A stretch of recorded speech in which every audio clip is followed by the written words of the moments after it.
Buongiorno e ben ritrovati con il TG Flash di New Sicilia, di seguiti i titoli più importanti di questa mattina. È Gibellina la capitale italiana dell'arte contemporanea per il 2026, lo ha annunciato questa mattina il Ministro della Cultura Alessandro Giuli in occasione della cerimonia di proclamazione che ha visto protagonisti 5 comuni. Un urlo di festa si è elevato nell'aula consiliare di Gibellina dove era stato allestito uno schermo per assistere al verdetto. Ufficializzato il passaggio dell'ex Blutech al gruppo Pelligra Italia, ad annunciarlo sui social è stato il ministro delle imprese e del Made in Italy Adolfo Urso, che ha commentato così: un giorno importante per la Sicilia e un segnale significativo per la politica industriale del paese. E proprio sul trasferimento della Blutech al gruppo Pelligra si sono espressi positivamente il presidente della regione Renato Schifani e l'assessore alle attività produttive Edita Maio, sottolineando come da oggi comincia un nuovo percorso per l'area industriale di Termini Imerese.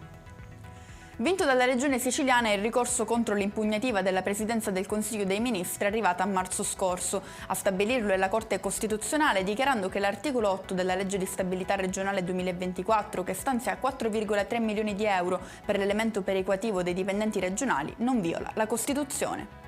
Droga, armi clandestine e grandi quantità di contanti, questo è il bilancio dell'operazione dei Carabinieri svolta a Trapani, dove sono state arrestate 6 persone. E con questo è tutto, prossimo appuntamento più tardi alle 19:30, grazie per averci seguito, buon proseguimento di giornata.